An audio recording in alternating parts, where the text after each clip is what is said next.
Quero convidar você, em primeiro lugar, a abrir seu coração a Deus, mas também abrir a sua Bíblia no Evangelho de Mateus, no capítulo 3, e nós vamos ler os versos 16 e 17.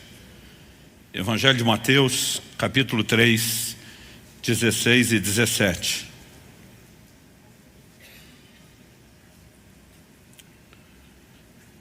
Eu vou ler na Nova Almeida atualizada, e esse texto vai ser nosso ponto de partida e também o trilho no qual a gente vai se organizar em termos de pensamento, de linha de raciocínio.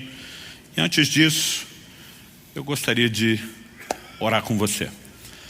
Pai, pedimos graça e favor do alto, clamamos a orientação, a direção do Teu Espírito Santo. Te pedimos, ó Deus, não nos deixe entregues meramente a uma rotina de reflexão e nem apenas ao poder de análise meramente humano, natural, que essas reflexões podem produzir. Nós queremos ir além desses benefícios. Nós oramos pela boa mão do Senhor nos tocando, pelo Espírito da verdade nos conduzindo. Nós oramos por mais do que clareza de ação. Nós oramos por uma fé que seja inspirada. Nós oramos que os olhos do nosso entendimento sejam iluminados pela Tua palavra e pelo poder que dela emana. E desde já, Te damos honra, Te damos glória e Te damos louvor pela certeza daquilo que o Senhor fará em nome de Jesus. Amém. Bom, Mateus capítulo 3, versos 16 e 17 diz: depois de batizado, Jesus logo saiu da água. E eis que os céus se abriram e ele viu o Espírito de Deus descendo como pomba, vindo sobre ele. E eis que uma voz dos céus dizia: este é meu filho amado, em quem me agrado. Um evento extraordinário, espetacular, onde Jesus, como disse a João Batista, não apenas cumpre com toda a justiça de Deus, o que incluía a necessidade de ser batizado, ainda que ele não precisasse do batismo de arrependimento como os demais, mas os céus abertos, a visão do Espírito descendo sobre ele, numa forma corpórea como pomba, que não é só dele. João Batista, também sabemos pelo Evangelho de João, tem a mesma visão, o mesmo sinal, mas essa voz audível, essa declaração pública, que Deus faz a respeito de Jesus, seu Filho. Este é meu Filho amado, em quem eu me agrado. Será que você pode repetir essa frase comigo? Diga: este é meu Filho amado, em quem me agrado.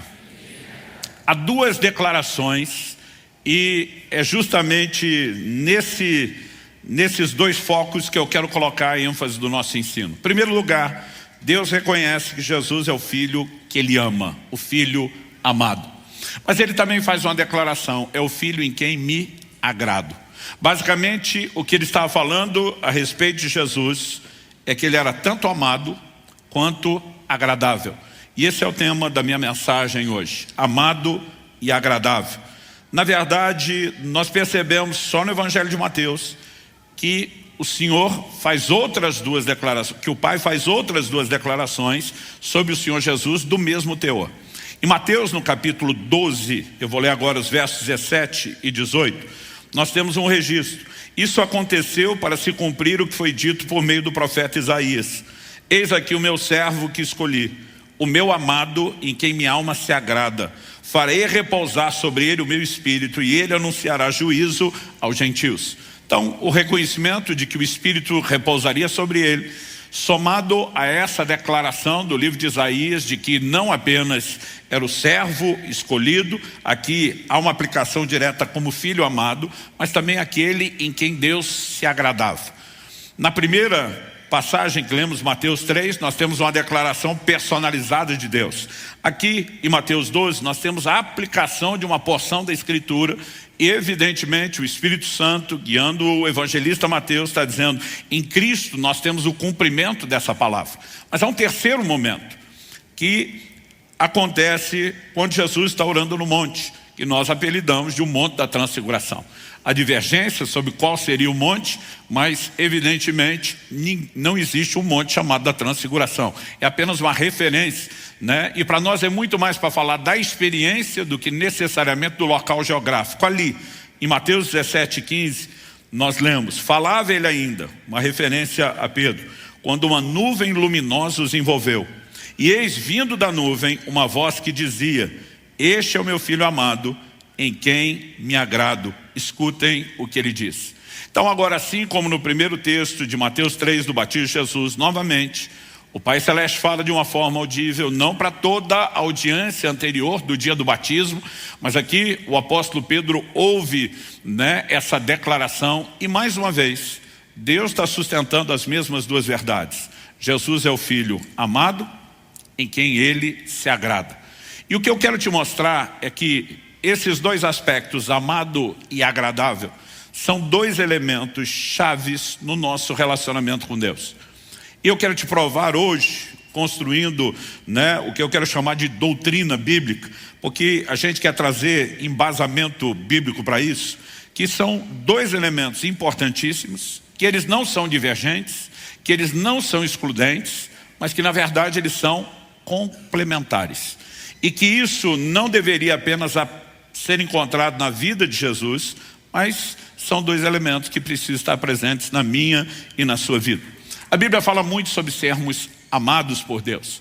E eu não vou falar muito sobre isso, porque é um assunto sacramentado, bem fundamentado, conhecido, entendido. Embora eu vá mencionar aqui alguns textos, são importantes, não só para a nossa memória, mas sempre para fortalecer a nossa fé, para trazer ânimo ao nosso coração.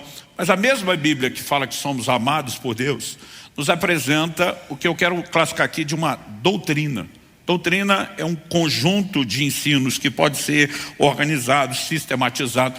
Uma doutrina bíblica sobre agradar a Deus. Porque o mesmo Deus que nos declara amados, espera que nós sejamos agradáveis a Ele.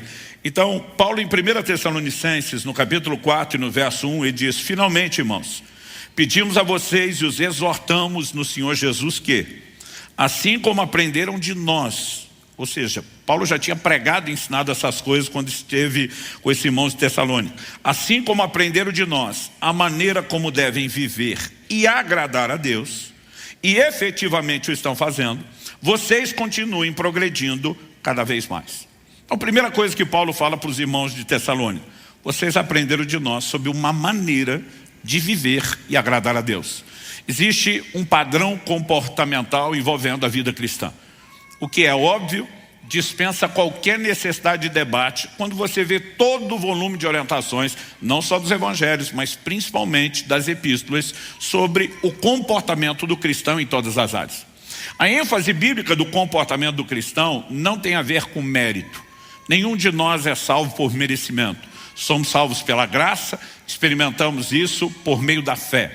E ao que eu e você precisamos de fato entender e compreender é que mesmo que o comportamento não tenha nada a ver com merecer, ele é parte daquilo que se espera de nós. Isso é indiscutível na doutrina bíblica. Estou dizendo isso porque cada vez mais eu vejo uma doutrina que tem se propagado no Brasil e no mundo, que ela relativiza todo o restante da Bíblia em nome de uma verdade da Bíblia que nem está sendo defendida de forma correta, está sendo distorcida, que é a graça.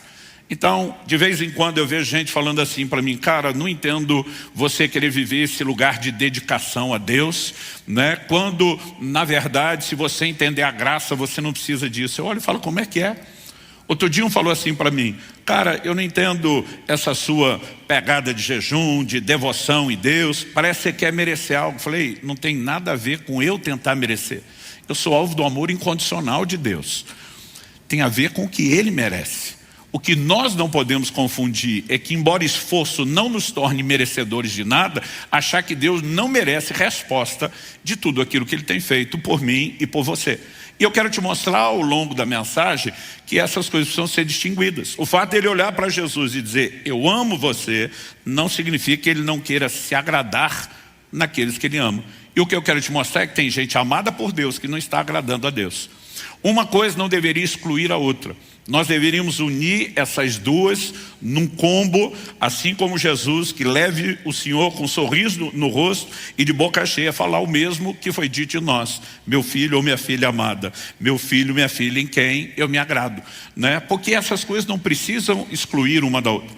Outro dia uma pessoa falou para mim, não, você só está preocupado com dedicação, porque você ainda não teve a revelação do amor incondicional de Deus. Eu falei, então me compartilhe sua revelação, me ajude a crescer. Ele falou, o dia que você entendeu o amor incondicional, não precisa preocupar com o que você faz. Eu falei, me ajude, explica. Ele falou assim, nada que você fizer de bom vai fazer Deus te amar mais. E nada que você fizer de ruim vai fazer Deus te amar menos. Eu falei, essa é a grande revelação que você teve? Falei, isso eu expliquei para o meu filho quando ele tinha 11 anos de idade. E nem estava falando de Deus, estava falando de mim como pai. Meu filho chega da escola, toda a linguagem corporal mostra que ele está com medo de conversar comigo. Ele baixa o olhar, não consegue me encarar, as pernas estão tremendo, né, que nem vara verde. Naquela época do bimestre, que os alunos têm que trazer para os pais o boletim escolar. Eu nem precisei de revelação. A linguagem corporal toda dizia. Quando eu vi toda a dificuldade, eu falei, por acaso você tem na sua mochila um boletim com nota vermelha? Ele ficou apavorado, porque era a primeira vez que isso tinha acontecido. E o culpado, basicamente, eu estava acreditando que era eu mesmo. Porque eu lembro que era começo de março, mal tinham voltado às aulas depois do carnaval. Falei para a Kelly, eu quero levar a família toda a viajar comigo uma semana.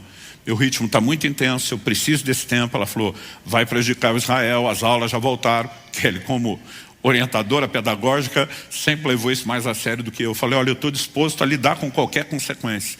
Essa é uma viagem importante e eu quero que todo mundo vá comigo, né? E nós ficamos uma semana, ele faltou de segunda a sexta na escola, e quando voltou, teve uma prova surpresa em cima do conteúdo que não tinha pego. É lógico, eu sabia que a nota não viria boa e eu sabia da minha responsabilidade. Mas ele está ali apavorado. Meu filho está com tanto medo que aquela conversa não progride. Eu tive que parar e consolá-lo. Falei, filho, para um pouquinho. Falei, deixa eu te explicar uma coisa antes da gente discutir o boletim e a nota que está lá. Falei, eu amo você. Ele falou, eu sei, pai. Falei, você sabe, mas não entende. Falei, eu não te amo pelo que você faz. Eu não te amo pela sua performance. Eu te amo porque você é. Você é meu filho. Eu falei, então preste atenção. Nada que você fizer de bom vai fazer eu te amar mais.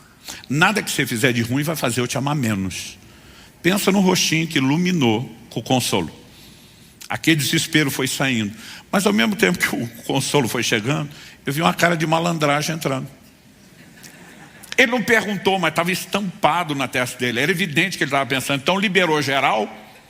Porque se nada que eu fizer de bom faz o senhor me amar mais, e nada que eu fizer de ruim faz você me amar menos, por que é que eu vou me preocupar com o comportamento? Falei, agora, antes de você falar essa bobagem que você está pensando agora, preste atenção, se você quer me agradar, a conversa é outra. Você não será menos amado por uma nota menor. Mas se você quer um sorriso no rosto, mais do que seu pai, da sua mãe pedagoga, evidentemente você vai ter que trabalhar. Agora, isso é uma exceção à regra que nós vamos tratar de forma diferente do resto. Por que eu estou dizendo isso? As pessoas estão propagando a mensagem estúpida. Ela não é apenas equivocada, ela é estúpida. De que porque Deus te ama de forma incondicional, você pode tratá-lo como lixo. De onde foi que nós tiramos isso? Que porque somos amados, nós não precisamos honrar a Deus. Qual é o maior mandamento destacado por Jesus na Escritura? Amarás o Senhor teu Deus de todo o teu coração, com toda a tua alma, com todo o teu entendimento. Agora, eu amo Ele de todo o coração, mas não preciso me preocupar em tratá-lo bem? Que amor é esse?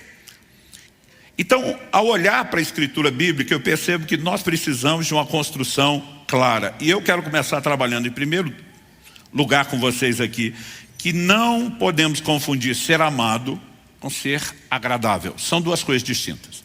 Em primeiro lugar, ser amado, como eu disse, doutrina sacramentada. Não precisamos falar muito, mas como eu disse, faz bem para o coração, fortalece a fé. Lembramos, João 3,16, Deus amou o mundo de tal maneira que deu seu Filho. E de tal maneira, você lê assim, amou tanto, tão loucamente, tão absurdo e apaixonadamente, né? Deus amou o mundo de tal maneira que deu seu Filho unigênito, para que todo aquele que nele crê não pereça, mas tenha a vida eterna.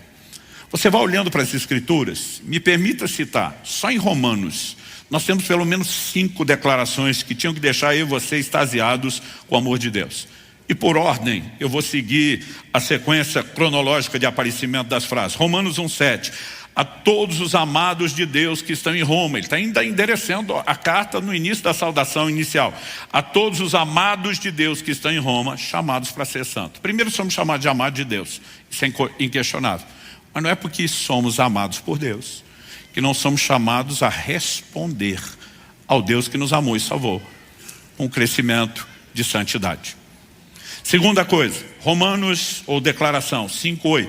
Mas Deus prova o seu próprio amor para conosco, pelo fato de Cristo ter morrido por nós quando ainda éramos pecadores. Então agora, não só é um amor intenso, absurdo, doido, mas também nós temos um amor incondicional.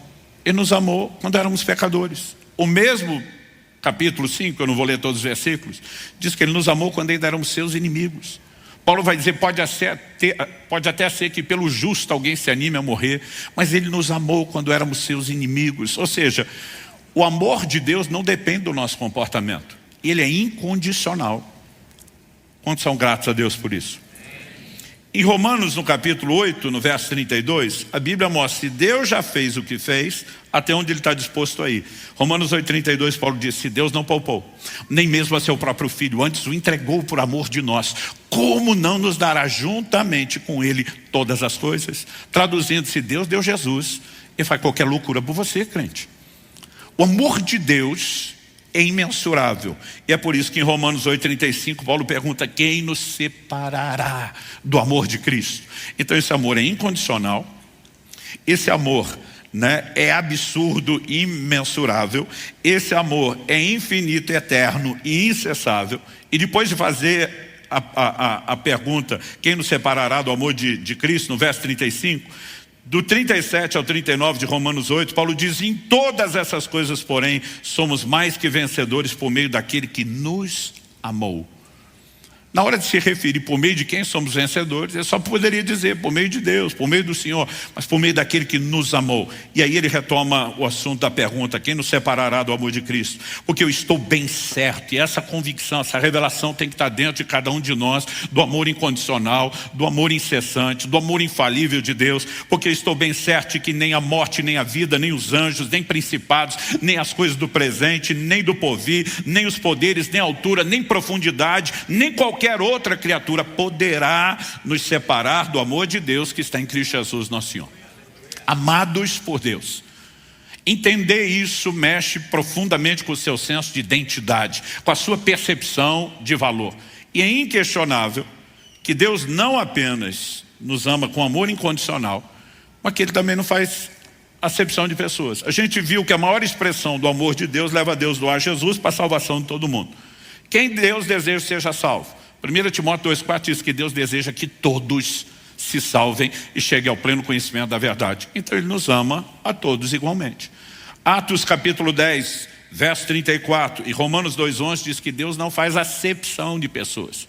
Deus não faz distinção. Deus não trata um diferente do outro. Ou seja, Deus não ama mais a um do que a outro. Traduzindo, Deus não tem filhos prediletos. Eu sempre brinco que eu não aceito a ideia de Deus ter filho predileto, a menos seja eu. Aí eu abro uma exceção.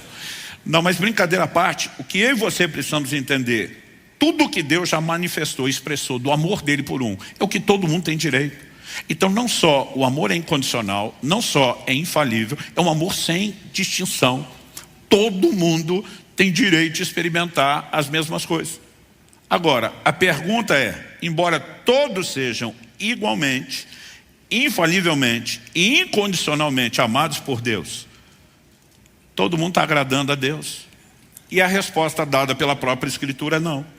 Romanos capítulo 8, verso 8 diz que os que estão na carne não podem agradar a Deus. Não só não agrada, mas não podem agradar a Deus. A mesma Bíblia diz em Hebreus no capítulo 11, no verso 6, sem fé é impossível agradar a Deus. Ele não está falando apenas de ausência total de fé do incrédulo que nunca se converteu. É todo um discurso e um ensino para que os crentes se movam em fé. Mas quando você chega em Efésios 4:30, evidentemente agora ninguém pode dar desculpa de que não, essa coisa de estar na carne não agrada a Deus, sem fé, é tudo incrédulo. Paulo escreve em Efésios 4:30 e diz o seguinte, não entristeçam o Espírito Santo de Deus, no qual vocês foram selados para o dia da redenção. Quem foi selado com o Espírito Santo? Os salvos. Ele está dizendo, não entristeça. Agora, a ideia de entristecê-lo é compatível ou contradizente com o conceito de agradá-lo? Entristecer é o oposto de agradar. Mas essa pessoa que foi selada com o Espírito Santo de Deus, não é incondicionalmente amado por Deus? É. E ainda assim pode entristecê-lo. Porque ser amado é uma coisa, agradar é outra. E daqui a pouco nós vamos trabalhar melhor isso. Mas basicamente, tudo que a Bíblia fala sobre agradar diz respeito ao comportamento. E nós, daqui a pouco vamos deixar ainda mais claro, esse comportamento não é um esforço para ser amado. Nós já somos amados incondicionalmente. Mas se queremos agradar, toda a ênfase bíblica ela recai no comportamento. Pastor, todo e qualquer comportamento? Não. Apesar de não querer entrar em detalhe, eu preciso mencionar isso. Em 1 Coríntios 8:8, Paulo diz, não é a comida que nos torna agradáveis a Deus, pois nada perderemos se não comemos e nada ganharemos se comemos. Evidentemente, ele está discutindo elementos cerimoniais, rituais, de comidas que seriam pecaminosas ou não. E ele falou, ó, isso aqui não vai mudar absolutamente nada. Mas existem comportamentos que nos tornam agradáveis a Deus? Sim, há outros comportamentos que sim. Então me deixa te dar alguns exemplos, sem ser exaustivo. A forma como vivemos a vida familiar. Colossenses 3:20 diz, filhos, em tudo obedeçam a seus pais, pois fazer isso é agradável diante do Senhor. É lógico que é uma obrigação sua. E é lógico que não é negociável. É lógico que nenhum filho pode simplesmente escolher, não vou obedecer a Deus. É desobediência. Mas não se trata apenas de cumprir a obrigação. Quando você se sujeita aos mandamentos do Senhor, você está agradando a Deus, que estabeleceu esses princípios não para te cercear, não para roubar a sua alegria, mas principalmente para te proteger. E Ele está feliz não apenas porque você faz o que Ele quer, mas porque o que Ele quer é bom para você. Você entendeu o que Ele é bom, o que Ele quer é bom para você, e você correspondeu com Ele. Isso é agradável diante de Deus. Há outros exemplos que nós podemos aplicar dentro da família. Paulo, escrevendo a Timóteo, diz que as viúvas que tinham filhos ou netos, esses tinham que aprender a recompensar os seus progenitores. Que a igreja só iria cuidar das viúvas que não tinham arrimo de família. Se tem familiar, a Bíblia diz que quem cuida é a família. E Paulo vai dizer, isso é aceitável diante de Deus. A palavra traduzida aceitável, em várias versões, aparece como agradável. Porque quando nos movemos dentro dos princípios divinos na vida familiar, nós vamos agradar a Deus. Mas pastor, só o relacionamento familiar, com aquela turma que a gente tem consanguinidade, que ama ou deveria amar? Não. A forma como você relaciona com todo o corpo de Cristo e a família da fé também entra nisso. Romanos 14, de 15 a 18, diz assim, se o seu irmão fica triste por causa do que você come, você já não anda segundo o amor. Não faça perecer por causa daquilo que você come, aquele por quem Cristo morreu. Até hoje tem gente que defende certas liberdades, não importa se isso vai atropelar a consciência do mais fraco. E Paulo está exortando isso. Ele diz, não seja, pois, difamado aquilo que vocês consideram bom, porque o reino de Deus não é comida nem bebida, mas justiça, paz e alegria no Espírito Santo. E aquele que desse modo serve a Cristo é agradável a Deus e aprovado pelas pessoas. De que modo serve a Cristo? Respeitando os seus irmãos, respeitando consciências, ainda que sejam mais imaturas, com elementos carnais, com falta de clareza doutrinária, mas escolhendo andar em amor, em vez de promover contenda ou escândalo. Ah, pastor, então é a forma como a gente relaciona com a família e com a família da fé? Não, a maneira como a gente relaciona com toda a sociedade, o que vai incluir, inclusive, os não cristãos. 1 de Pedro 2, 19 e 20 diz, porque isso é agradável a Deus, que alguém suporte tristezas, sofrendo injustamente, por motivo de sua consciência para com Deus. Pois que glória há, se pecando e sendo castigados por isso, vocês suportam com paciência. Se, entretanto, quando praticam o bem, vocês são igualmente afligidos e o suportam com paciência, isso é agradável a Deus. Ele diz, você vai relacionar com pessoas, já pode ter conflito no âmbito familiar, de gente que se respeita e ama. Já pode ter conflito no âmbito da família da fé. Ele diz, o que esperar quando você está relacionando com gente que não caminha nos mesmos valores? E diz, mas mesmo que você apanhe sem merecer, mesmo que te persigam, que você, tendo feito bem, seja difamado, e diz, suporte com paciência. O próprio apóstolo Pedro, nós paramos aqui no verso 20, mas se você continuar lendo, ele evidentemente estabelece um padrão comportamental que é inspirado no quê? No próprio Senhor Jesus. Depois de falar o que ele falou no verso 19 e 20, no 21 ele diz, porque para isso mesmo vocês foram chamados, pois também Cristo sofreu no lugar de vocês, deixando exemplo para que vocês sigam seus passos. Exemplo de sofrimento. Significa que eu e você temos que ir para a cruz morrer do jeito que ele morreu? Não. Aqui outro sofrimento. Qual? 22. Ele não cometeu pecado, nem foi encontrado engano em sua boca. Pois ele, quando insultado, não revidava com insultos. Quando maltratado, não fazia ameaças, mas se entregava àquele que julga retamente. Quando você olha para o padrão bíblico, existe uma forma de relacionar. Inclusive, quando você pode estar sendo injustamente acusado, que você diz: Senhor, o Senhor conhece meu coração, minha conduta. Eu me entrego a você que julga retamente. E eu não vou retribuir o mal com o mal. Eu escolho seguir o exemplo de Jesus. Manter a boquinha fechada, ser crente, manter um sorriso no seu rosto. O texto está dizendo que isso é agradável a Deus. Dá para entender isso? Então, quando você olha para a doutrina bíblica, nós não estamos falando de uma ou duas declarações na Bíblia forçadas. Quando falamos de agradar a Deus, é doutrina bíblica, é assunto que merece atenção. A forma como você se entrega ao serviço do Senhor. Em 2 Timóteo, no capítulo 2, no verso 4, o apóstolo Paulo diz: nenhum soldado em serviço se embaraça com os negócios dessa vida, porque o seu objetivo é agradar aquele que o recrutou.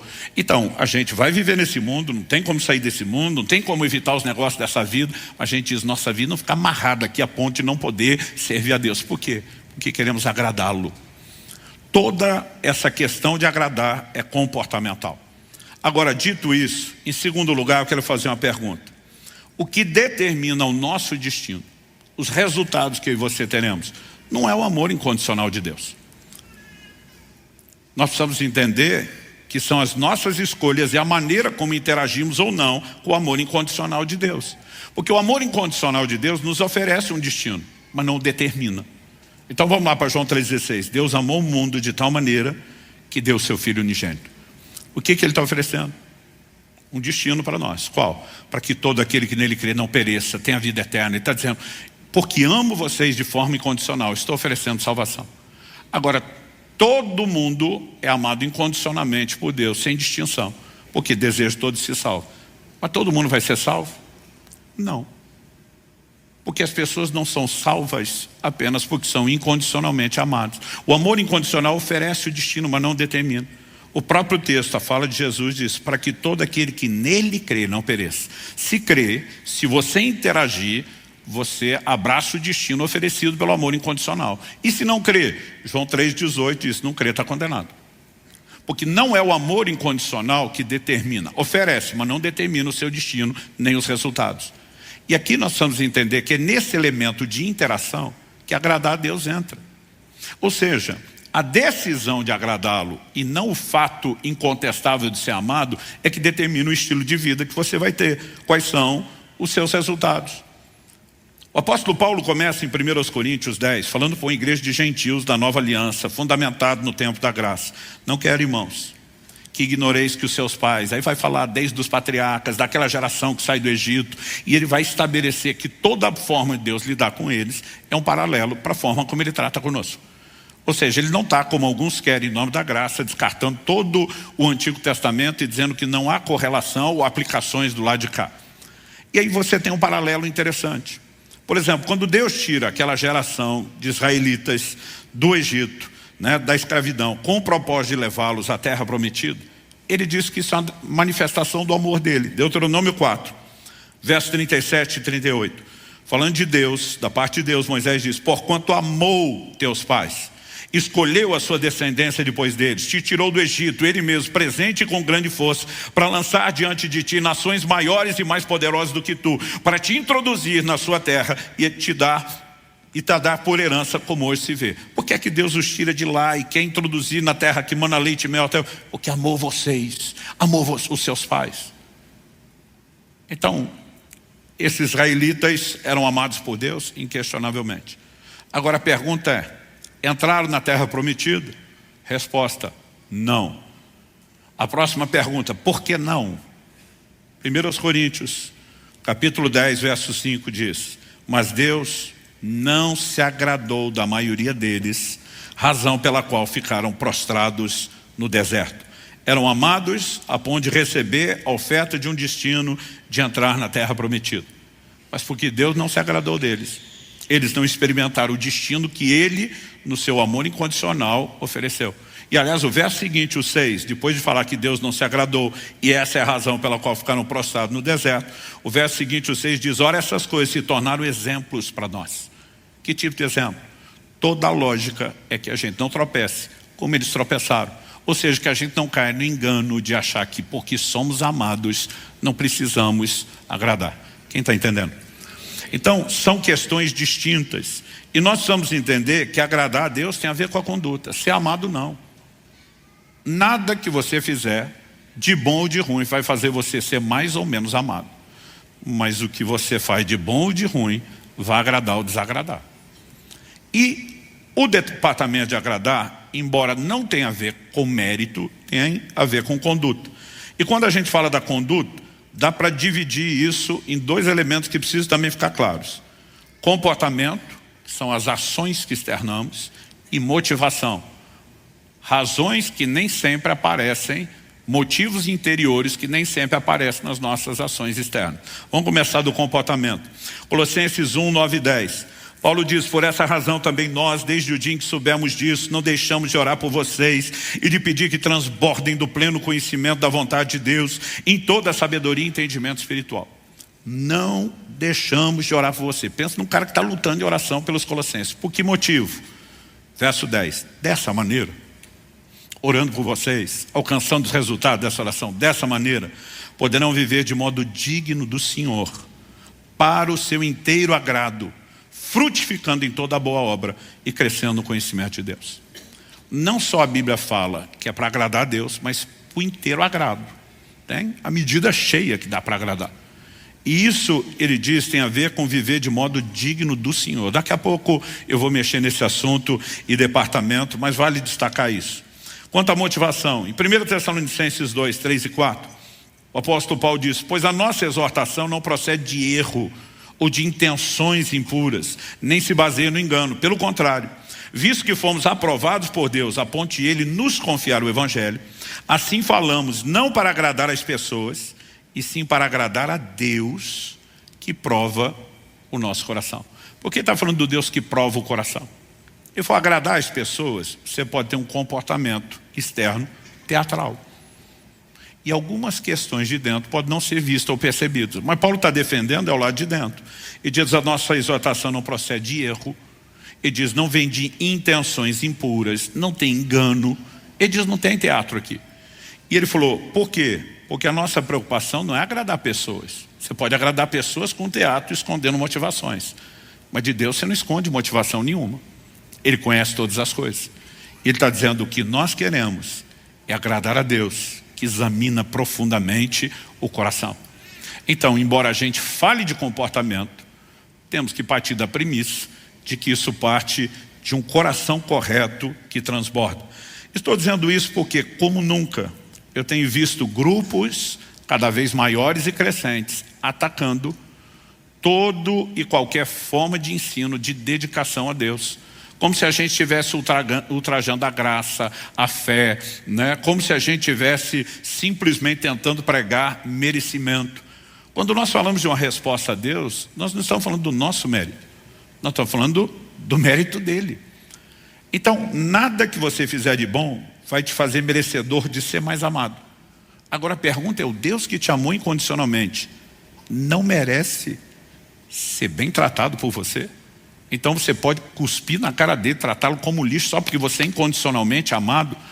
Isso, além de ser antibíblico, não faz o menor sentido de qualquer perspectiva, né, de relacionamento. Somos chamados para um relacionamento com Deus. Então só porque Ele nos ama de qualquer forma, nós simplesmente não temos que tratá-lo bem?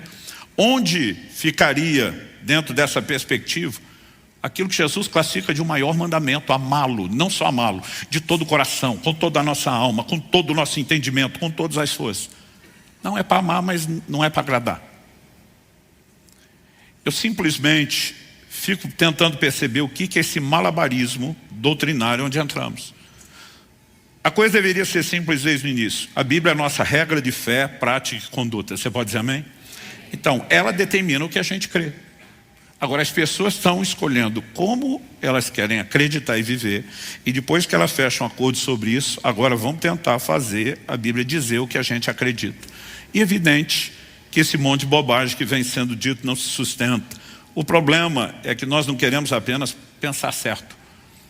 Não queremos apenas nos colocar num lugar de dizer, não, aqui é um controle de qualidade doutrinária. O zelo pela doutrina é porque é ali que Deus externou o que Ele espera de nós. E nós queremos dar a Ele o que Ele espera de nós.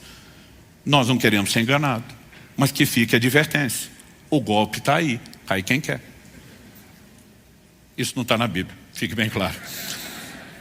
Há lugar para esforço e dedicação na vida cristã. Quando falamos de ser amados, isso não fede, não cheira. Quando falamos de agradar a Deus, evidentemente. E como eu vou explicar daqui a pouco, não tem a ver com mérito. Mas antes de chegar lá, se há lugar para o esforço e dedicação, com certeza. Deus nunca falou contra a performance. A performance só é criticada quando ela substitui a essência, a paixão, a devoção, a verdadeira entrega. Então, o problema não era os hipócritas, os fariseus se comportarem com ares de santidade. Alguns estão fazendo parecer que se você quiser ser santo é que é religioso. O problema não era a santidade, era ostentar isso por fora como uma substituição da ausência da essência por dentro. Então, por exemplo, no livro do Apocalipse, o Senhor vai elogiar a performance da igreja de Éfeso, principalmente do anjo, o mensageiro da igreja. Conheço as tuas obras, o teu labor, a tua perseverança. Ele diz, vocês suportaram provas por causa do meu nome, não desfaleceram. Puseste a prova, se dizem apóstolos, não são, os achaste mentirosos. Está falando de uma igreja produtiva, está falando de uma igreja resiliente, está falando de uma igreja que tem controle de qualidade. Ele não está atacando, ele está elogiando. Ele diz, mas tenho contra ti que abandonaste seu primeiro amor. O que ele está dizendo é, não adianta ter performance estratosférica e a paixão está lá no chinelo. Porque se a performance é a consequência da paixão, ótimo. Mas se ela se tornar um substituto, aí você está vivendo de teatro e perdeu a essência. Mas daí a gente começar a atacar a performance como se ela sozinha sempre definisse religiosidade, é antibíblico. Eu quero rapidamente mostrar isso. Há lugar para esforço na vida cristã. Em Atos 24:16, Paulo mostra que ele se esforçava por uma consciência pura. Ele diz, por isso também me esforço por ter sempre uma consciência pura diante de Deus e dos homens. Em Colossenses 1:29, Paulo fala de esforço na pregação do Evangelho. É para esse fim que eu me empenho, esforçando-me o mais possível, segundo o poder de Cristo que opera poderosamente em mim. Ele não fala de um esforço que substitui aquilo que Deus vai fazer em nós, mas que coopera, que simplesmente age junto.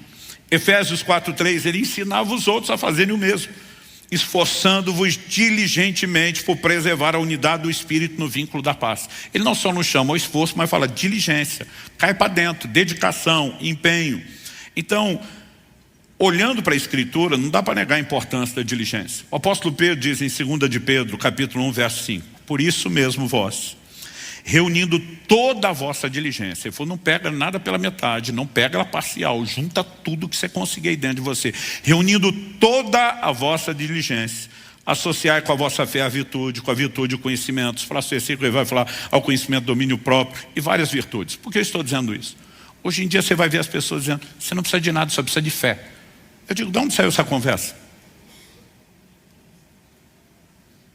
Ele diz, você vai associar com a fé é sempre a base, ela vai estar lá o tempo todo. A fé é inegociável em tudo no relacionamento com Deus, mas nada na Bíblia diz que é a fé sozinho.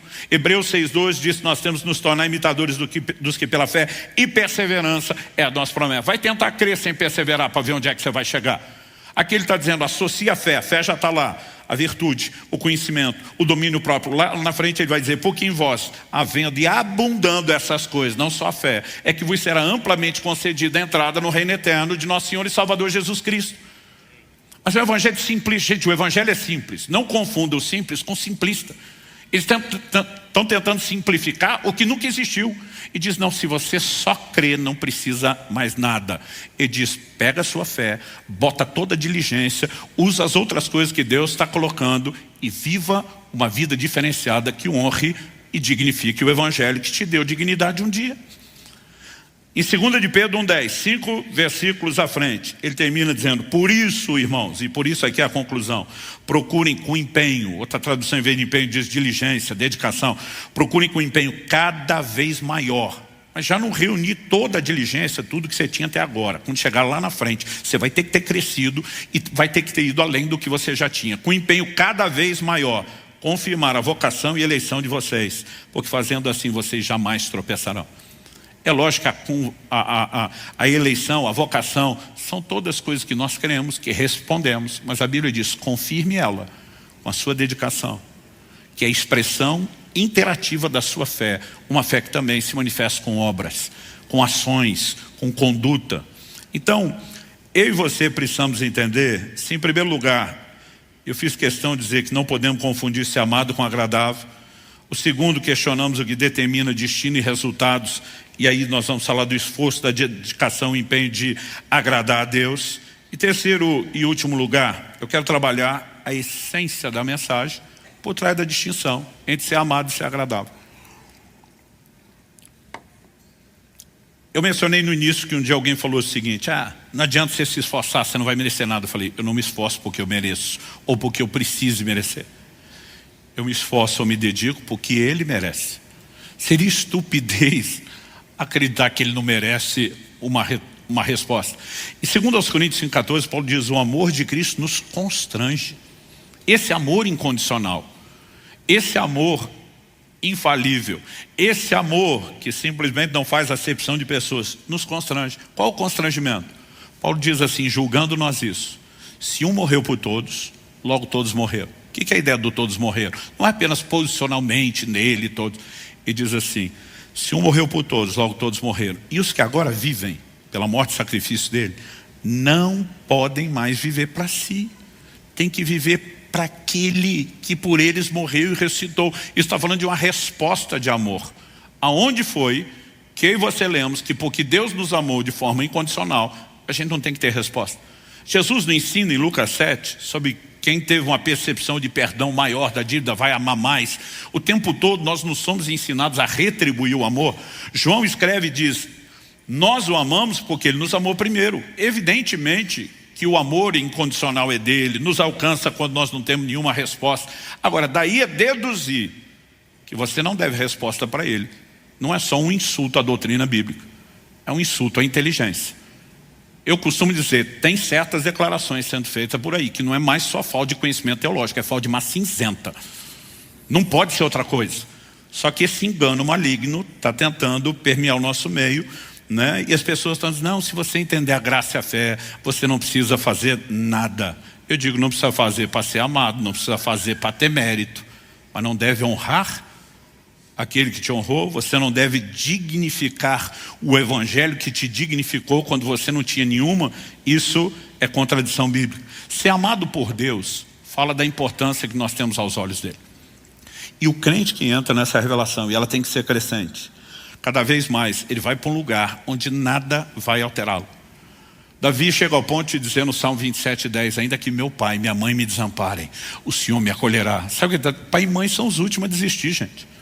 Mas está dizendo, se chegar nesse nível, não vou avaliar minha identidade, quem eu sou, meu senso de importância pela maneira como me trataram. Há um ser maior, infinito, sábio, que segue me amando. Eu sei quem eu sou aos olhos dele. É lógico que o entendimento do amor de Deus mexe com a sua identidade, com o seu senso de importância, é um balizador importante, não estou discutindo isso, e é um assunto que nós temos que crescer mais. Agora, não é desculpa para simplesmente dizer que a gente não tem que agradar. Qual é a mensagem de agradar? Agradar a Deus fala da importância que Ele tem para nós. Enquanto o amor incondicional é Ele falando da importância que nós temos para Ele, a disposição de retribuir do lado de cá é a gente falando da importância que Ele tem para nós. E se Ele não precisasse ser importante no meu e no seu coração, por que amá-lo, e não só amá-lo com amor total, de todo o coração, alma, entendimento e força, seria, como eu mencionei antes, colocado como o maior mandamento. Há um paralelo estabelecido na Bíblia sobre a maneira como marido e mulher se tratam e como Cristo trata a igreja, e a igreja deve tratar Cristo. Paulo mexe nisso em Efésios 5 com maestria, né? E diz que o marido tem que amar a esposa como Cristo amou a igreja, amor sacrificial. Mas ele diz que a esposa deve submissão ao marido como a igreja deve a Cristo. Todo paralelo, né? Uma via de ida e volta, de mão dupla, tudo é estabelecido. Agora preste atenção, Paulo E ele vai dizer, grande é esse mistério, quando ele fala da comparação de Cristo à igreja, marido e mulher no matrimônio. Em 1 Coríntios 7, de 32 a 35, o apóstolo Paulo está falando de agradar o Senhor. Mas olha a analogia que ele vai usar. Verso 32. O que eu realmente quero é que vocês fiquem livres de preocupações. Quem não é casado, outra tradução só diz o solteiro, cuida das coisas do Senhor, de como agradar ao Senhor. Quando a Bíblia fala, cuida das coisas do Senhor, não é só ser obediente e nem só aceitar o amor incondicional. A Bíblia diz que tem um departamento. Ele está preocupado em como vai agradar o Senhor. Verso 33. Mas o que se casou, cuida das coisas do mundo, de como agradar a esposa, e assim está dividido.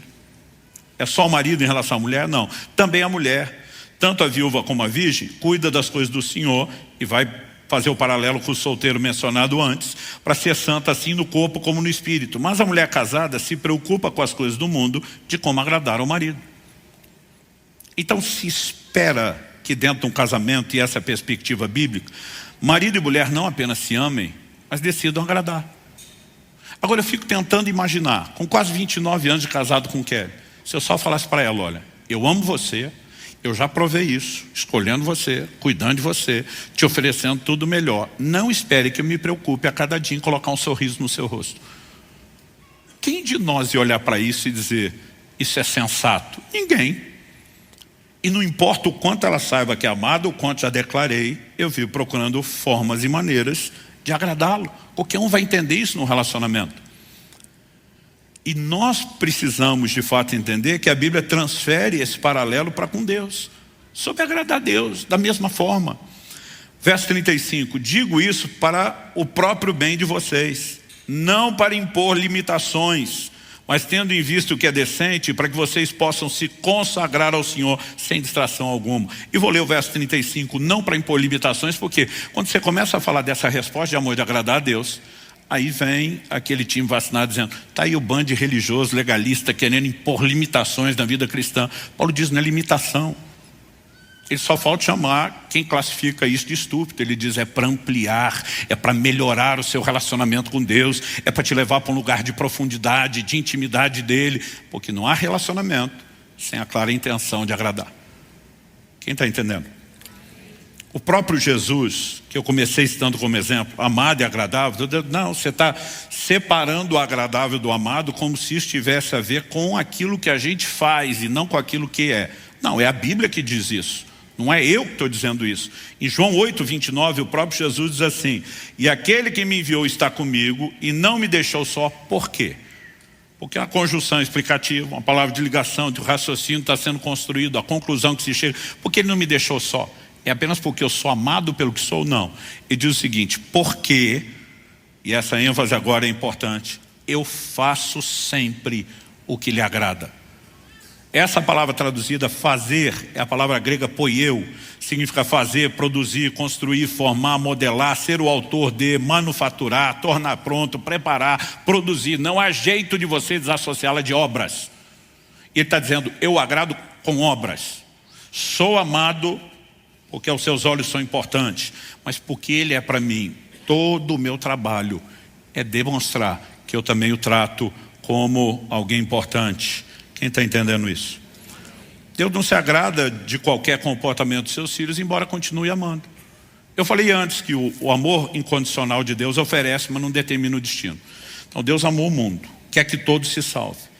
Mas quem crer será salvo, quem não crer será condenado. Esse que não creu, que não correspondeu à oferta do amor de Deus e foi para a perdição do inferno, curioso ou trágico é que ele irá para o inferno incondicionalmente amado por Deus, infalivelmente amado por Deus, mas sem deixar que o amor de Deus funcione na sua vida.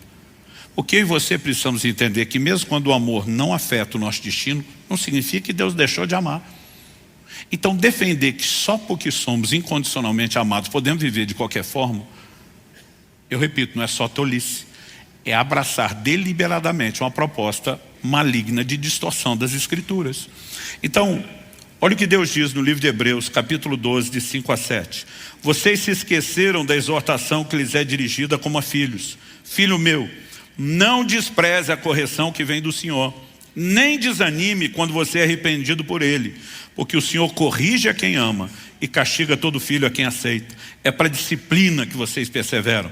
Deus os trata como filhos. E qual o filho a quem o pai não corrige?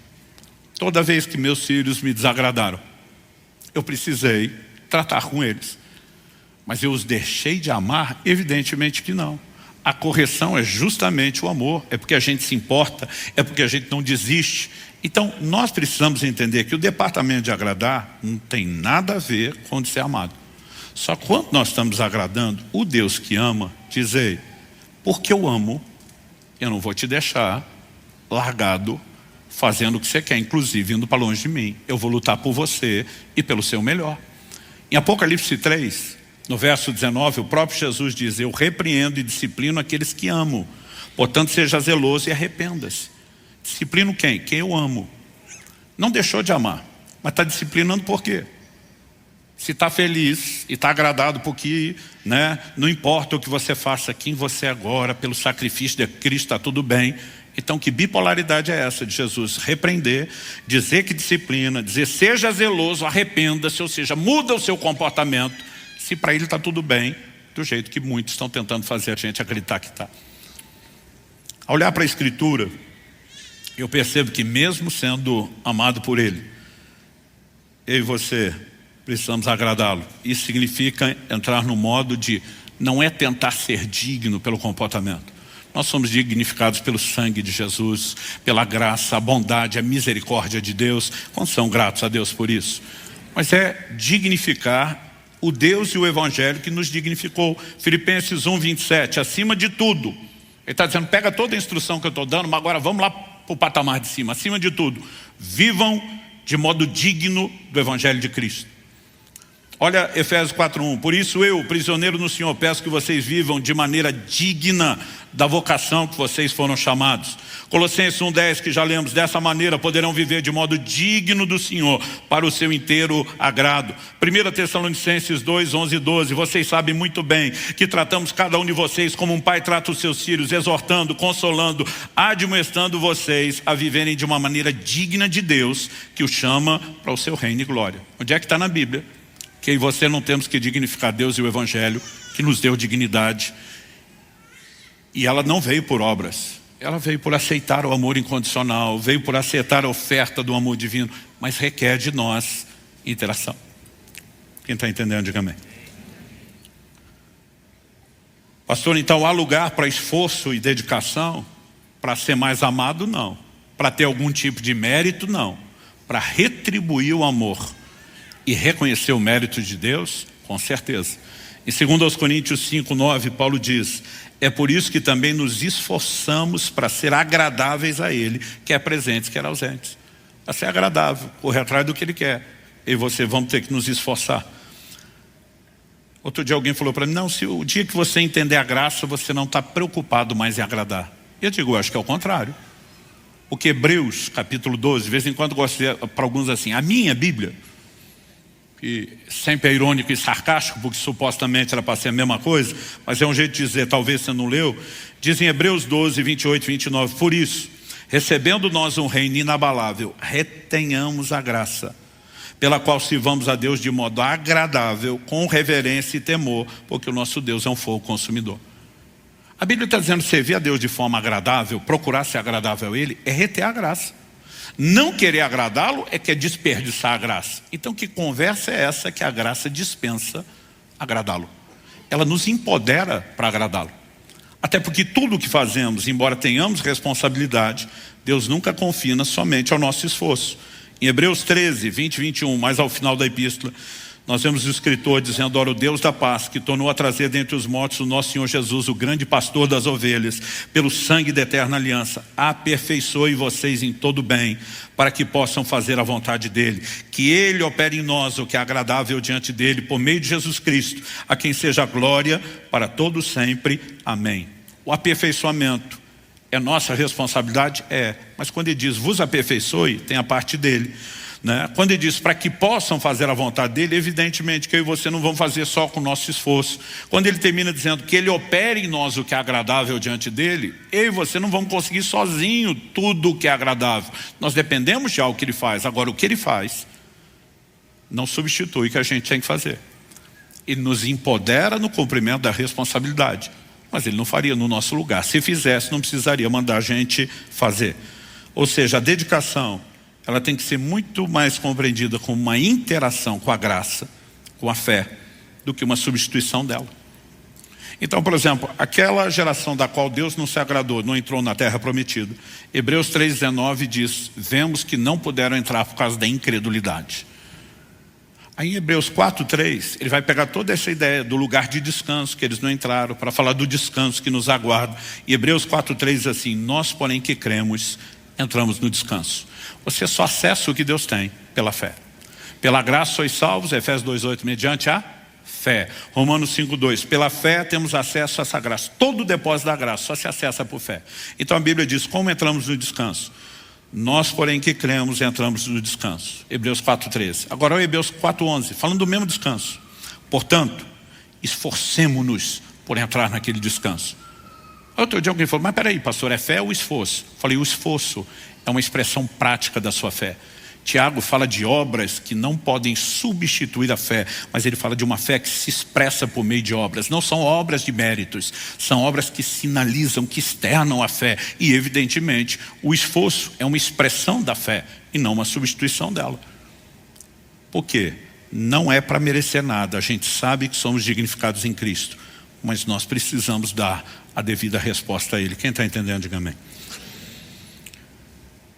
Eu queria que você ficasse em pé para parecer que está acabando. Hebreus 6, 11 e 12 nos mostra que a diligência, o empenho, a dedicação, na verdade, nos mantém na fé. Não nos rouba, não concorre. Desejamos, porém, continue cada um de vocês mostrando até o fim a mesma diligência para a plena certeza da esperança, para que não vos torneis indolentes, mas imitadores dos que pela fé e longanimidade herdam as promessas. A diligência tem a ver com a perseverança da fé e não uma substituição da fé. Então eu olho para as Escrituras e eu percebo cada vez com mais clareza, precisamos crescer na revelação de que somos amados, evidentemente. Precisamos entender a resposta ao amor de Deus, que é a decisão de agradá-lo inquestionavelmente. Essas coisas são divergentes ou excludentes? Não, são complementares. Eu não espero que você saia daqui lembrando esse mundaréu de texto bíblico que você ouviu, embora às vezes alguns maduros conseguem absorver um pouquinho mais. Mas para aqueles que querem, às vezes até voltar, pegar depois uma mensagem dessa gravada e dizer, eu vou pontuar, eu vou esclarecer a doutrina, você tem munição. Para aqueles que não, você está alimentando a sua mente, não apenas com mais informação e argumentação, mas mais material para que o Espírito Santo trabalhe. Mas ao sair daqui, o que eu espero que você tenha de forma prática? O entendimento de que Deus quer olhar para mim e para você como olhou para Jesus e dizer, meu filho ou minha filha amado, mas também meu filho ou minha filha em quem me agrado. O amor é incondicional, não depende de como você se comporta, mas a sua decisão de agradá-lo e a sua resposta de amor é quando você diz, nós vamos amá-lo, porque Ele nos amou primeiro. É quando você deixa esse amor te constranger, dizer, não tem chance de eu não dar uma resposta para Ele. Agora, como eu e você podemos agradar a Deus? Efésios 5,10 diz, tratando de descobrir o que é agradável ao Senhor. Uma outra tradução diz procurando, mas esse procurando é uma procura que fala de exame e busca. Então eu gosto da ideia de tratando de descobrir. Para agradar alguém, você precisa ter sinalizações do que ela gosta, da sua expectativa. Você não agrada alguém apenas fazendo algo que é agradável a você e pode não ser para ela. Os primeiros anos do meu ministério pastoral, acho que eu estava no primeiro ano de casado com a Kelly. Casal de irmãos da igreja que nós pastoreávamos lá no início, no domingo, perguntou, pastor, o senhor teria tal dia da semana, noite livre? Falei, curiosamente, essa semana eu tenho. Nós queremos fazer uma janta para o senhor e para a Kelly. Vai ser algo assim maravilhoso, inesquecível. Mas pensa, botaram nossa expectativa lá em cima. Eu nem sei se eu comi direito no dia. Porque eles ficavam ligando, tá lembrando, olha, vem pronto, vem de estômago vazio. E lá fomos nós. Mas ninguém conversou sobre coisa nenhuma. Quando nós paramos o carro na rua e descemos, Kelly, eu brinco que ela tem superpoderes no olfato. Ela desceu, fechou a porta do carro, por cima do carro, ela olha para mim e diz: tô sentindo o cheiro de dobradinha. Eu falei, não, amor, deve ser algum vizinho. Eu falei, ninguém faria um movimento tão ousado desse sem perguntar. Que ele nunca teve problema com comer coisa diferente. Por causa do olfato. Pensa numa coisa que ela nunca comeu na vida, é dobradinha. Quando nós entramos pelo portão, a casa era mais para dentro, eu fui aproximando da porta. Eu vi que o cheiro estava aumentando e ela me olhando com cara de apavorado. Mas quando batemos a porta e eles abriram, aquele cheiro saiu, esbofeteou a gente na entrada. Honestamente, eu não tinha problema. Existem formas e formas. Eles escolheram a menor, menos cheirosa, mas aquilo estava muito forte. E a gente na porta, eu falei, gente, correndo o risco de criar um problema sério em casa, porque minha mulher é muito discreta. Eu não sei se ela consegue entrar aqui na casa de vocês hoje o que dizer comer. Que é tipo assim, não faça isso, me deixe tentar, né? E eu falei, ela não suporta o cheiro de dobradinho. Os dois se olham apavorados. Quando eu vi o jeito que eles se olharam, eu falei, me dá notícia que tem outra coisa para comer? Esse era o pastor, não. Eu falei, gente, não tem problema, a gente requenta o que sobrou do almoço. Não, a gente não almoça em casa, a gente almoça no trabalho. A gente pega a janta de ontem. Pastor, a gente mal come em casa. Fomos no mercado hoje só para fazer essa dobradinha para vocês. Não tem praticamente nada. Eu falei, um pedaço de pão velho? Não. Eu falei, vocês fizeram um acompanhamento? Arroz. Eu lembro até hoje da casa toda aberta, ventilador ligado para tentar tirar o cheiro. Kelly chorando enquanto comia o arroz cru. Kelly pedindo perdão para eles pedindo perdão para Kelly. Pensa na situação constrangedora. Quer dizer, gente, eu sei que vocês fizeram o melhor. Me perdoe. Né? Eles, não, a gente devia ter perguntado. Eu ficava, devia mesmo. Gente, como é que você tenta agradar alguém sem saber o que a pessoa quer? Agora, com Deus não é difícil. Você não tem que surpreendê-lo. O que eu e você precisamos? Olhar para aquilo que Ele já sinalizou, esperar de nós. E além de todos os textos bíblicos, 1 João 3,22 diz: aquilo que pedimos dele recebemos, porque guardamos seus mandamentos e fazemos diante dele o que lhe é agradável. Tudo que Ele já sinalizou, é só a gente andar nisso. Agora, as sinalizações nos foram dadas pelas Escrituras, são genéricas para todo mundo. E todo mundo tem que fazer a mesma coisa. Mas as sinalizações são individuais. Ele pode pedir para mim algo que Ele não pediu para você. Então, eu tenho um compromisso com Deus de não ter ganho pessoal com a venda dos meus livros. Tem gente que usa isso para atacar quem tem. Eu falo, não, o trabalhador é digno do seu salário. Deus pediu para mim. Se o outro ganha, Deus não pediu nada para ele, não tem nada de errado. Eu termino daqui 2 dias, mais um desses jejuns prolongados que eu estou fazendo a cada semestre. Você não tem que fazer isso. É a minha convicção do nível de resposta que eu tenho que dar para Ele. Então, o que Deus diz pela palavra e a percepção dos direcionamentos do Espírito Santo na nossa vida, essas coisas precisam ser respeitadas. E à medida que nós escolhemos andar nelas, nós podemos juntar o combo, a maravilha de ser amado incondicionalmente, com a bênção, com o privilégio de dizer, eu vou retribuir o seu amor. Nunca será o mesmo, nunca será tão perfeito, nunca será tão intenso, mas que ele cresça à medida que a gente entende o quão importante o Senhor é e se torna para nós. Evidente que eu não vim aqui te apontar o dedo ou jogar pedra em você. Eu tenho sido chamado para um lugar de relacionamento que se torna cada dia melhor à medida que entendemos essa resposta. Paulo diz, não é para impor limitações. Quando eu e você começamos a nos consagrar desimpedidamente ao Senhor, o padrão do relacionamento melhora. E Ele quer que eu e você possamos desfrutar mais. Você recebe essa palavra? Pai, nós oramos e pedimos graça e favor do alto. Suplicamos mais uma vez que o Senhor nos permita ter mais do que um mero ritual de ouvir informação e sair daqui apenas confinados à nossa própria capacidade de digeri-la e processá-la.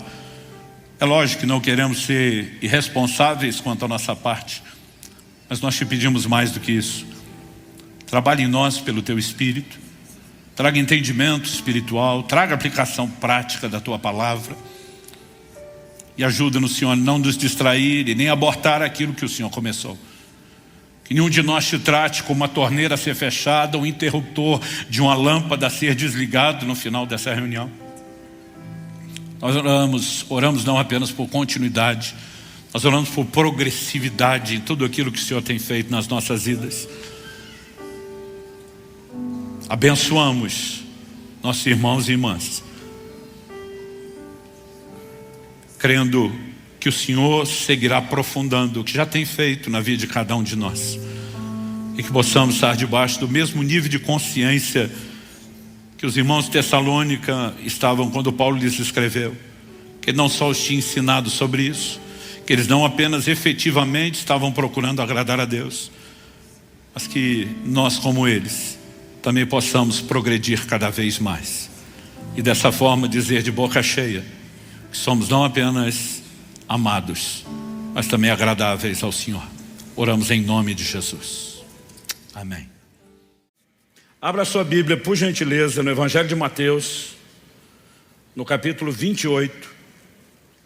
E nós vamos ler juntos os versículos 19 e 20.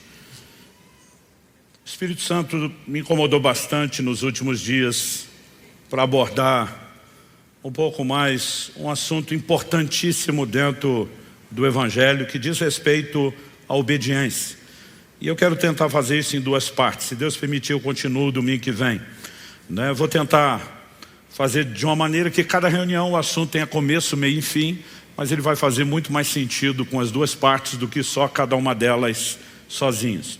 Mateus capítulo 28, 19 e 20 diz assim: portanto vão e façam discípulos de todas as nações, batizando-os em nome do Pai, do Filho e do Espírito Santo, ensinando-os a guardar todas as coisas que eu tenho ordenado a vocês. E eis que estou com vocês todos os dias, até o fim dos tempos. Bom, essas palavras de Jesus são classicamente adjetivadas ou classificadas como a grande comissão. Suas últimas palavras antes de ser elevado aos céus, suas orientações finais aos seus discípulos a respeito do andamento do reino de Deus aqui na terra. E basicamente o que Mateus registrou como façam discípulos de todas as nações, Marcos no capítulo 16 diz: ide e pregai o evangelho a toda a criatura. A ideia de pregar o evangelho é que por meio das boas novas a salvação é anunciada e pode haver a devida resposta de arrependimento e fé. No entanto, a nossa missão é mais do que apenas pregar o evangelho. Aqueles a quem pregamos e abraçam a fé devem ser discipulados. E eu gosto muito da forma como Mateus registra isso: façam discípulos das nações. Esses novos discípulos de Cristo vão precisar de uma profissão pública da sua fé, que acontece por meio do batismo.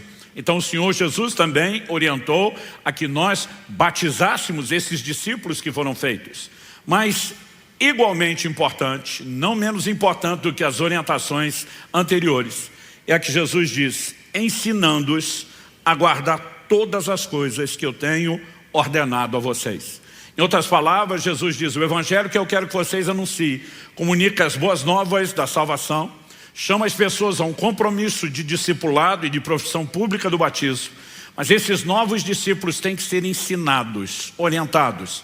Ensinados e orientados a respeito de quê? A guardar tudo o que eu vos tenho ordenado. Basicamente, Jesus está dizendo: há um código não apenas de valores, mas de mandamentos que precisam ser comunicados com um único propósito: que eles sejam guardados, praticados e obedecidos. O tema da minha mensagem hoje é o Evangelho da obediência. Obediência não é um assunto periférico quando nós falamos do Evangelho e da doutrina bíblica. Ele na verdade permeia o cerne das principais doutrinas, principalmente o que nós na teologia chamamos de soterologia, a doutrina da salvação. Todo o processo, desde a conversão, a santificação, a vida cristã, envolve obediência. Aliás, a questão da obediência é o ponto central do que foi comprometido lá na queda. E nós não podemos ignorar o quão importante é o assunto. Então o Evangelho é um Evangelho de obediência, não apenas porque Cristo exige obediência dos seus discípulos aos seus mandamentos, mas também porque ele é a restauração do plano original, do plano divino para a humanidade, que foi comprometido lá no Éden desde a queda. Evidente que Deus nos criou para andar em obediência, o que se presume pelo fato de que, tão logo criou o primeiro casal e o estabeleceu lá no jardim do Éden, Deus deu ordenanças. Uma delas, que era muito clara, e nós temos o registro, é a seguinte: vocês podem comer de toda a árvore do jardim, mas da árvore do conhecimento do bem e do mal. Então, o Senhor está falando de uma árvore específica, de um fruto que nós podemos classificar como algo espiritual. Então, por amor à palavra de Deus, não chame isso de maçã, né? Mas ele diz: isso vocês não podem comer, está proibido. Então logo o homem desobedece, peca. A pergunta de Deus em Gênesis capítulo 3 verso 11 é a seguinte: você comeu da árvore da qual ordenei que não comesse. Deus está dizendo: eu dei uma ordem. Em outras palavras, ele está dizendo: não foi uma sugestão, não foi uma espécie de hashtag fica a dica, não foi um conselho, era uma ordenança. E a quebra dessa ordenança se caracteriza na desobediência. Aliás, na releitura que o apóstolo Paulo faz em Romanos 5 do que acontece lá atrás com Adão, ele diz no verso 19 de Romanos 5: porque como pela desobediência de um só homem muitos se tornaram pecadores, assim também por meio da obediência de um só, muitos se tornarão justos. Em Romanos 5, quando ele introduz o assunto do que acontece com o primeiro homem, ele diz: por meio de um só homem entrou o pecado no mundo, através do pecado a morte, e a morte passou a todos os homens. Lá no verso 19 diz: a origem de todo problema é a desobediência. Mas ele diz que Adão prefigurava o que havia de vir, e ele está falando de Cristo. Em 1 Coríntios, no capítulo 15, Paulo vai se referir a Cristo como o último Adão. E ele diz: assim como a desobediência de um estragou toda a humanidade, a obediência de outro. E a Bíblia diz que Cristo foi obediente até a morte e morte de cruz. A Bíblia diz que a sua obediência forneceria a mim e a você solução. Isso não significa que porque ele obedeceu, providenciou redenção, então eu e você podemos viver de qualquer forma e não há preocupações com obediência. Aliás, o apóstolo Paulo, em 2 Coríntios, no capítulo 11, no verso 3, ele diz: eu temo que assim como a serpente, com a sua astúcia, enganou a Eva, assim também a mente de vocês seja corrompida e se afaste da simplicidade e pureza devidas a Cristo. Ou seja, agora que Cristo se manifestou, que aquilo que se perdeu lá no início foi restaurado, ele diz: eu ainda me preocupo que vocês, da mesma forma como Eva, se deixem seduzir e sejam atraídos pela desobediência. Então o risco de que o problema ou a história se repita ainda existe, mas nós temos claras orientações sobre uma vida de obediência a Deus. E eu quero te mostrar, a ideia da mensagem de hoje é muito mais o aspecto doutrinário, apresentar, uma visão mais abrangente do assunto de obediência na Bíblia, ligado mesmo a uma questão doutrinária. A primeira questão que eu quero destacar aqui é a relação que a Bíblia faz entre salvação e obediência. Por exemplo, em Romanos, no capítulo 15, no verso 18, falando do seu chamado ao ministério, focado principalmente nos gentios, o apóstolo Paulo diz assim: porque não ousarei falar sobre coisa alguma, a não ser sobre aquelas que Cristo fez por meio de mim, para conduzir os gentios à obediência, por palavras e por obras. Quando ele fala de obras, não vai falar só do trabalho, mas ele vai dizer que além de pregar, haviam sinais confirmando a palavra, é o que ele continua falando no verso seguinte, mas ele define o seu ministério da seguinte maneira: conduzir os gentios à obediência. Ele poderia simplesmente conduzi-los à fé, conduzi-los ao evangelho, conduzi-los à salvação, mas a classificação obediência é intencionalmente colocada aqui, porque ela resume e expressa aquilo que Deus tem procurado trabalhar em nós. 1 de Pedro, capítulo 1, verso 22. Tendo purificado a alma pela obediência à verdade e com vistas ao amor fraternal não fingido, amem intensamente uns aos outros de coração puro. Logicamente, a verdade proclamada do Evangelho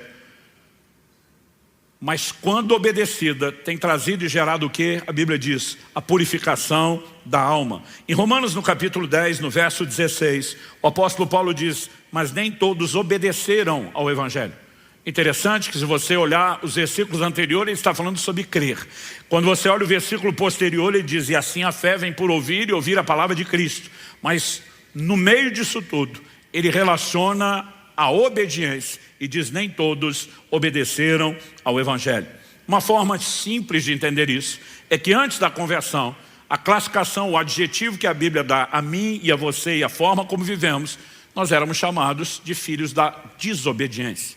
Efésios capítulo 2, de 1 a 3 diz, ele lhes deu vida quando vocês estavam mortos em suas transgressões e pecados, nos quais vocês andaram no outro tempo, segundo o curso desse mundo, segundo o príncipe da potestade do ar, do espírito que agora atua nos filhos da desobediência.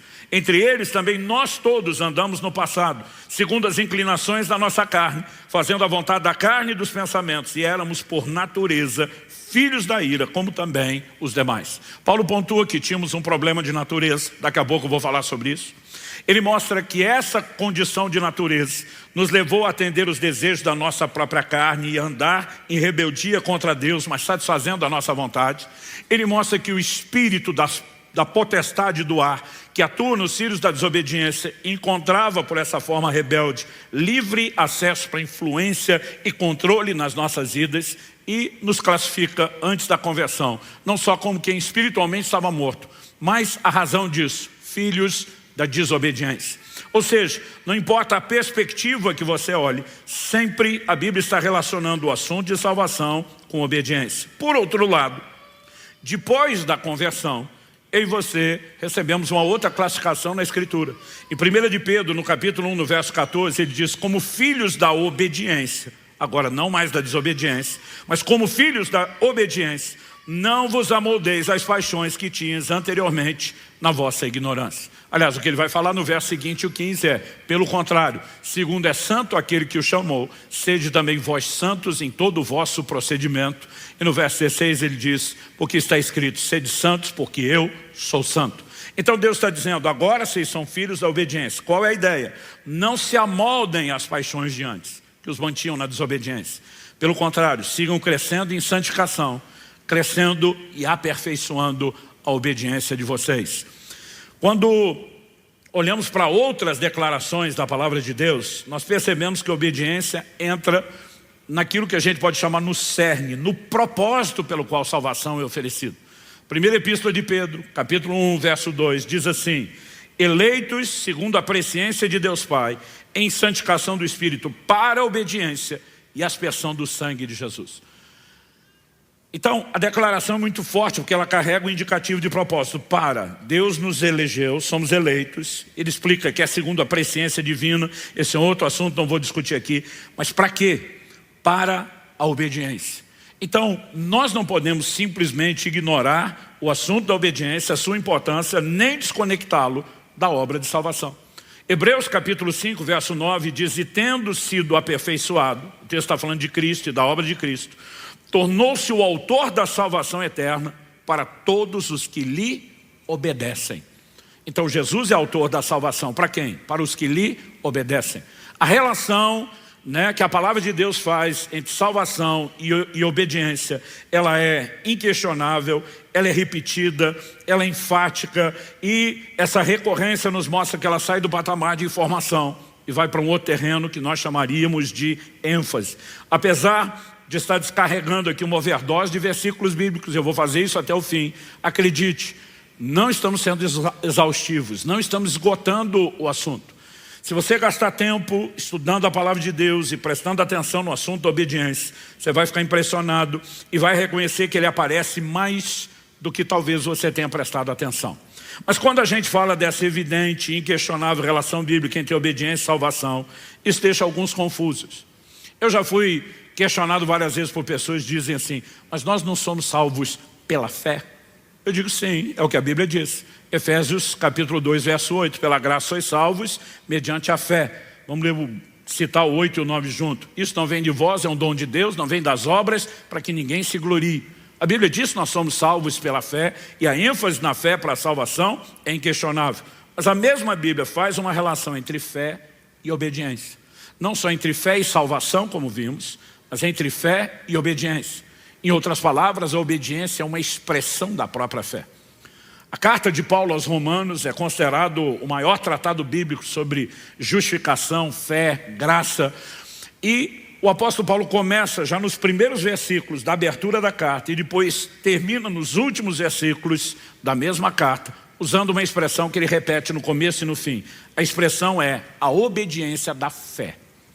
Romanos capítulo 1, verso 5. Por meio dele viemos a receber graça e apostolado por amor do seu nome, para a obediência da fé entre todos os gentios. No final, Romanos 16, 26, falando do evangelho, e que agora tornou-se manifesto, e foi dado a conhecer por meio das escrituras proféticas, segundo o mandamento do Deus eterno, para a obediência da fé entre todas as nações. Então, essas declarações da obediência da fé mostram que, na verdade, a fé ela se expressa por meio da obediência.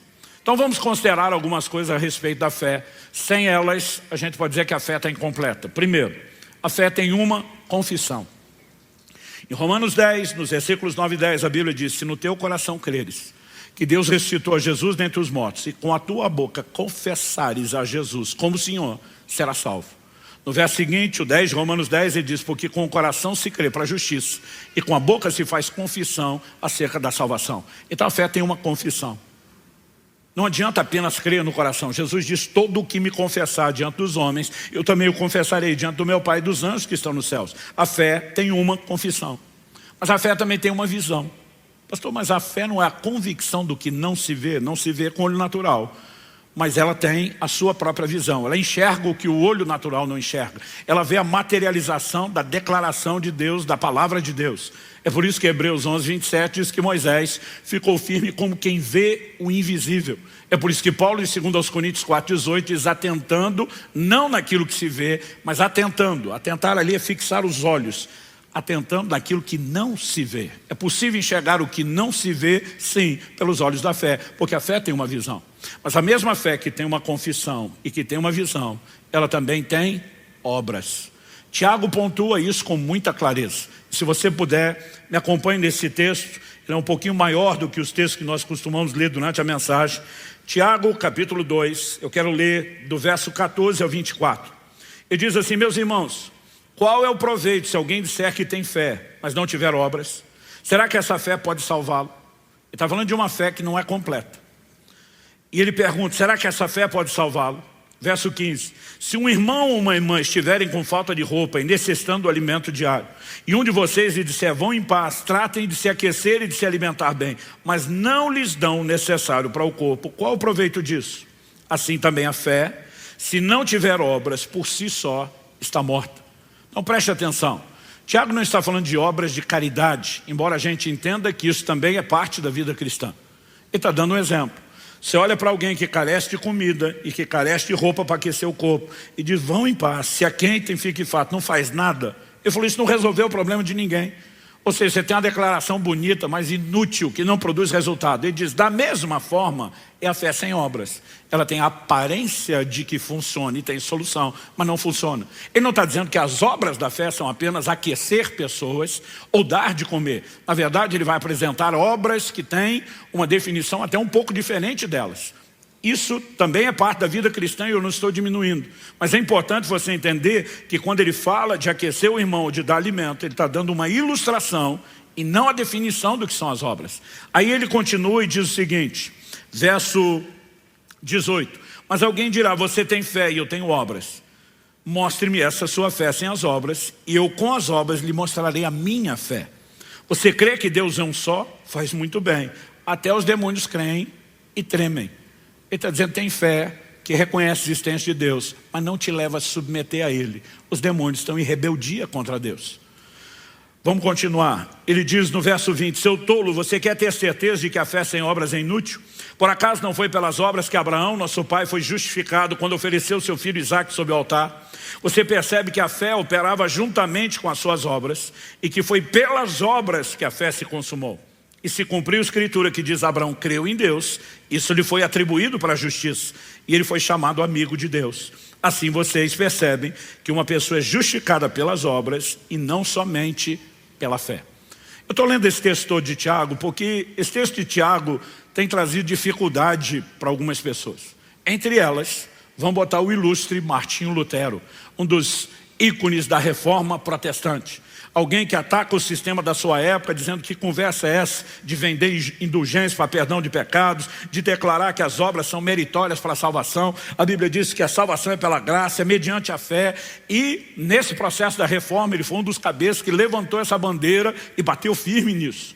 Mas de repente, você vai, quando lê material de historiadores que se referem a Martinho Lutero, você vai descobrir informações deles falando do desconforto que eles manifestavam em relação à epístola de Tiago. Alguns chegam ao ponto de dizer, nós não sabemos quão precisas ou verdadeiras são essas informações, mas há apontamentos de que ele teria manifestado até mesmo o desejo de tirar a epístola de Tiago da Bíblia, porque para ele parecia contraditório. Deixe-me dizer algo, a palavra de Deus é perfeitamente harmônica em toda a sua revelação. Ela não se contradiz. Então, diante de qualquer aparente contradição, eu sempre digo às pessoas, a gente só tem que estudar um pouquinho mais, porque o que alguns estão lá chamando de contradição, e para mim é só aparente, eu costumo dizer, é um desafio de interpretação. O que é que Paulo falou em Efésios? Que a gente é salvo pela fé e não pelas obras, e agora Tiago está dizendo que tem que ter obras e não ter fé. Em primeiro lugar, não é isso que Tiago está dizendo. Tiago o tempo todo advoga a presença da fé. Ele não fala de obras como um substituto da fé. Ele fala de obras como um complemento da fé. Quando o apóstolo Paulo está dizendo que ninguém é salvo por obras, ele está falando de obras como um substituto da fé. Tanto que ele vai incluir as obras da fé lá em Efésios 2. O problema é que normalmente a gente cita o verso 8 e o 9 e esquece do 10. No 8 e no 9, ele diz, pela graça sois salvos mediante a fé. Isso não vem de vós, é um dom de Deus, não vem das obras para que ninguém se glorie. Verso 10, pois somos feitura dele, criados em Cristo Jesus para as boas obras. Traduzindo, o que Paulo está dizendo na carta aos Efésios é que nós não somos salvos pelas obras, mas que nós fomos salvos para as obras, porque as obras acompanham a fé. Quem está entendendo? Tiago não está dizendo o que Paulo falou, ele está dizendo, você quer ter uma fé que não tem obras? Eu vou te dizer, essa fé é inútil, ela não vai produzir resultado, porque a fé bíblica, e ele vai argumentando com os textos bíblicos, ela tem que ter obras. Então ele não está falando de obras que substituem a fé. Ele vai reconhecer que Abraão creu em Deus, mas vai dizer que expressou a sua fé mediante o quê? Obediência. Hebreus 11:8, a galeria dos heróis da fé. Pela fé Abraão obedeceu a Deus, atendendo o chamado para uma terra que não sabia aonde era. Deus só diz, vai para um lugar que eu vou te mostrar no caminho. Ele, beleza, partiu, lugar misterioso. Vamos viajando, sem saber para onde estamos indo, até que Deus diga para onde estamos indo. O que significa isso? Ele tem que confiar em quem está dando o mandamento. E a obediência é uma expressão de fé. Então, eu estou tocando nesse assunto porque alguns tentam justificar, não, a obediência não pode ser parte da salvação, porque a salvação é pela fé. Não, mas a obediência é uma expressão da fé que salva. E a Bíblia diz, como uma fé que não tem a confissão vai nos salvar. A Bíblia diz, crer no coração, falar com a boca. Como uma fé que não consegue visualizar o que Deus propôs e a eternidade em Cristo Jesus seria funcional para mim e para você. E assim como a fé ela é incompleta sem a confissão, sem a visão, ela é incompleta sem as obras. E a obediência, ela é pontuada aqui, principalmente no exemplo de Abraão, como sendo uma expressão da fé, simplificando. O que eu e você precisamos entender é que salvação é claramente apresentada na Bíblia para quem não apenas crê que Jesus morreu em seu lugar e ressuscitou, mas que com a sua boca o confessa Senhor. Essa palavra Kyrios, que é traduzida como Senhor, ela para nós ela soa, eu diria um tanto quanto confusa pela nossa lente cultural. Onde é que a gente usa a palavra Senhor? A gente usa a palavra Senhor para se referir a um homem casado. Aliás, eu lembro quando eu era recém-casado, alguém disse, pastor, o senhor falou, senhor não, você é tão jovem. Eu falei, senhor sim, esperei a vida inteira para alguém me chamar de senhor e não é agora que eu vou abrir mão disso. Mas salve você se referir a alguém, né, que já está casado, o filho se dirigindo ao pai, sim senhor, né, ou dentro da cadeia de comando militar, quando o subalterno tem que responder uma voz de comando, né, de um superior na patente, e ele responde sim senhor. É o máximo que a gente consegue ir imaginando. Bom, tem algum nível de respeito e obediência. Mas essa palavra traduzida Senhor, ela falava do amo. Quem era o amo? O dono de um escravo. Então, alguém só se dirigia a outro, chamando de Quírios, chamando de senhor, quando ele estava na condição de escravo, e reconhecia: você é o meu dono, o meu possuidor. Eu não tenho vontade, eu vivo para fazer a sua vontade. Então, não há salvação sem confessar o senhorio de Jesus. E a essência do senhorio de Jesus envolve obediência. Em Lucas 6,46, Jesus diz: por que é que vocês me chamam Senhor, Senhor, Quírios, Quírios, mas não fazem o que eu mando? Ele diz: qual é o escravo que não obedece o seu senhor? Como que você declara que eu sou senhor e não me obedece? Então, não há salvação sem o reconhecimento do senhorio, e não existe senhorio sem obediência. E a gente fica relativizando demais o que deveria não só ser tratado de forma simples, mas básica. Então, simplificando o que estamos falando aqui, a salvação é para os que fazem de Jesus o seu Senhor. E a essência do senhorio é a obediência. Então, você vai encontrar inúmeros textos, declarações explícitas, inferências, declarações implícitas, girando em torno do assunto, que mostra uma relação entre salvação e obediência e fé, que é o que nos leva à salvação. Segunda coisa que eu quero destacar como doutrina bíblica é que depois da experiência da porta, que é a conversão, Jesus fala de uma porta e um caminho estreito que conduzem à vida. E a gente sempre simplifica a vida cristã em 3 etapas: porta, caminho e alvo. O que é a porta? É a conversão. João 3,5, Jesus disse: se alguém não nascer de novo não pode entrar no reino de Deus. Tem uma entrada. O que é a porta? É a conversão, a experiência de novo nascimento. Depois da porta você tem um caminho. Nesse caminho você avança, você progride em direção a um alvo. Paulo diz: eu prossigo para o alvo. O que é o alvo? O prêmio da soberana vocação de Deus em Cristo Jesus. É quando eu e você alcançamos a plenitude da salvação. Então, obediência é requerida não apenas na porta, como ato de sujeição a Cristo, mas a obediência será requerida de nós também ao longo do caminho. Em relação à porta, quando Jesus anunciou o Evangelho, o que é que ele pregou? Marcos capítulo 1, verso 15, diz que a mensagem de Jesus era simples. Ele pedia 2 coisas, são 2 imperativos: arrependei-vos, número 1, e 2, crede no Evangelho. Antes de chamar as pessoas a uma resposta de fé, ele chamava ao arrependimento. O que é o arrependimento? É o reconhecimento da nossa condição de pecadores, em estado de rebeldia contra Deus. E então sim, nós vamos crer para a solução que Deus ofereceu aos rebeldes. Mas a solução não é para ser crida enquanto não houver um reconhecimento do problema. E quando eu e você nos arrependemos, nós estamos declarando: Senhor, até hoje tentamos nos governar em vez de sujeitar ao seu governo. Não deu bom, pelo contrário, deu ruim. Estamos reconsiderando, lamentando a escolha anterior e mudando de escolha, dispondo-nos a te obedecer a partir desse momento. Então a obediência envolve a atitude da porta, mas tão logo a vida cristã inicia, se espera de nós que a obediência continue. Em Romanos, no capítulo 6, de 16 a 18, Paulo diz assim: será que vocês não sabem que, ao se oferecerem como servos para a obediência, vocês são servos daquele a quem obedece, seja do pecado que leva à morte, ou da obediência que conduz à justiça? Em outras palavras, Paulo está dizendo: você sempre está obedecendo. Se você não está obedecendo a Deus, você pode estar em desobediência em relação a Deus, mas você está obedecendo ao pecado, ao impulso e à inclinação do pecado. E diz: a pergunta não é se você vai obedecer, é quem você vai obedecer. O pecado vai te levar à morte, e a obediência a Deus vai te conduzir à justiça. Então ele afirma: mas graças a Deus que, tendo sido escravos do pecado passado, vocês vieram obedecer de coração a forma de doutrina a que foram entregues. E uma vez libertados do pecado, foram feitos servos da justiça. Ou seja, a mesma obediência que vocês abraçaram de coração a forma de doutrina, agora vai conduzir vocês. Quando Jesus diz: façam discípulos das nações, batizando-os, porta, ensinando-os a guardar tudo que eu lhes tenho ordenado, caminho. A vida cristã segue sendo pautada por obediência. E acredite você ou não, essa obediência é uma escolha e ela pode ser interrompida se fizermos as escolhas erradas. Em Gálatas, no capítulo 5, no verso 7, o apóstolo Paulo diz o seguinte para eles: vocês vinham correndo bem. Quem foi que os impediu de continuar obedecendo a verdade?